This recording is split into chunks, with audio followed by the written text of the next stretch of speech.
with Josh Castiglione after Bedford Town 3, Luton Town 11-0. Josh, going to sum up pre-season, really, to be honest. How's it been going and how are the new lads forming themselves in? Yeah, it's been good. It's been good. We've had some good tests. We've played a mixture of teams from obviously younger lads tonight to step three teams, step four teams, whatever it's been. And obviously, the first four games, I think we hadn't lost. We hadn't conceded a goal.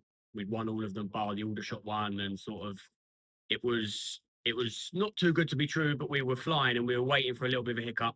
Obviously, unfortunately, it come on Friday and probably the game that we wouldn't have liked it to have happened in. But it gave us a bit of a wake up call. And even tonight, obviously, yes, they're young, but they're good, bright, talented lads. And we knew that we had to be at it, and we weren't in the first half. So, look, there's a lot of encouraging signs throughout pre-season, and ultimately, having been involved in football for this long, I think ultimately pre-season is there to get the cobwebs out, to start gelling as a team. Because, like you said, we have got a lot of new lads. We are finding our feet together. We are sort of learning our roles within the team. What obviously Harry and the staff want us to do. So look, we're in a good place. We're in a good place, and I'm looking forward to obviously getting on Saturday and then getting going the following Saturday. You've done several pre-seasons now, so you're not a spring chicken. You're not one of the Luton Academy lads, are you? Far You from know, it. how do you feel? In terms of how things are looking in comparison to other clubs you've been at, and most importantly, your experience last year of being in the National League North. Yeah, look, obviously touching on the north side of things, I've had experience here. A couple of other lads that were here last year have. A few of the other lads that have joined have done it as well. So we've got enough experience to know what the league's going to look like. And the lads that haven't, we're trying to sort of not teach them early doors because you'll find out eventually. It's very very hard to replicate what a league game in the north looks like in pre-season.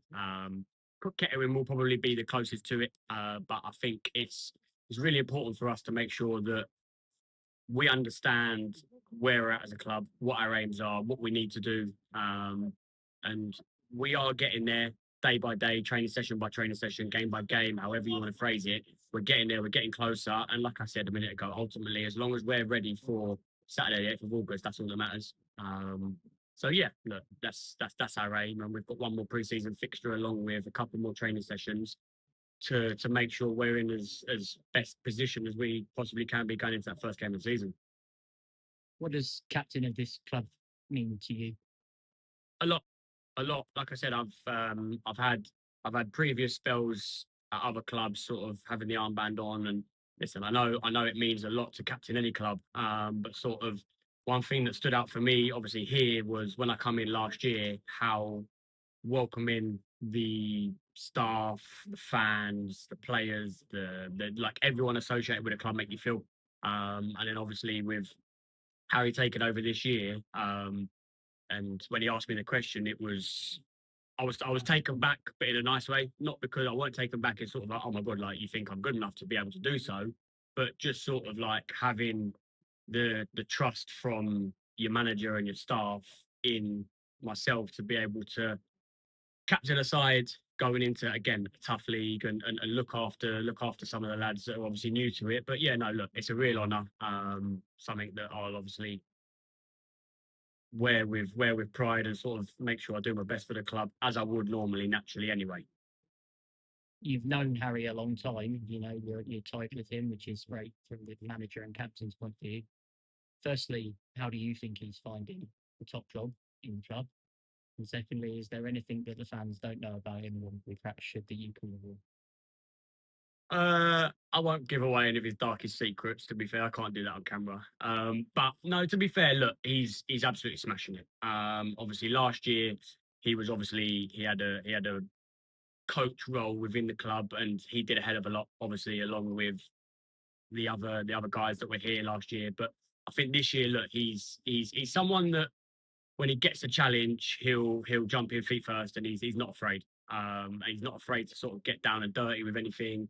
If there's an issue or a problem, he's the first one to resolve it. If there's something that needs to be worked on, he will be so detailed within his explanations that sort of sometimes it can be a little bit confusing. But then if you do ask the question, he'll always have an answer for you and he'll always break it down. I was saying to John the other day, actually, I said that the analysis sessions that we have with him, and in the classroom are some of the best I've ever had.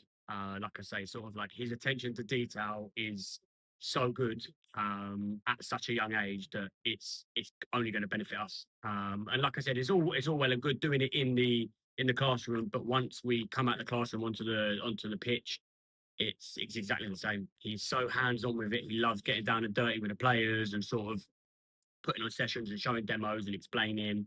And look, he's like I said, he's not someone that's afraid to jump into the deep end and sort of jump at any challenge that comes his way. And yeah, like I said, I'm looking forward to it. Basically, and just finally, we've had reasonable attendances for pre-season. A number of fans that are coming out. They do drop from the league game, obviously. How important is it that we start the season at Oxford with a good away following, and then back-to-back home games against Darlington and Buxton, where we pack the area out as best as possible from the players' point of view? Look, they're massive. They're absolutely massive for us. I think I touched on it earlier. I said sort of when I was here in January last year, oh, this year, sorry, but last season, they were probably a big reason why I wanted to stay, obviously, along with a few other factors as well. But coming to a club and being so loved in such a short space of time, you can understand what this club means to them. And look, like I said, obviously, with Friday's result last week, we knew how much it meant to them, and we can only hold our hands up for that. That is football, I'm afraid. It does happen sometimes. You do win, you do lose, you do draw. We've got to take the good with the bad. But one thing that I know and I appreciate more than they probably realise is the support they give us. I think even last year when we had some of the longest away journeys I've ever been on, and you sort of look over and you can actually hear the fans before the game being louder than the home capacities. And then, like you said, once you get back home to hear, they're one of the best. Like I say, they're non-stop. They have their chance for players, and like I said, with the good and the bad, they're there through thick and thin. And like I said, after Friday, they were disappointed. Within 3 days, they've come back and they've supported us, and that's what they do. That's what they do. So yeah, look, through the good and the bad times, stick with us because there will be both.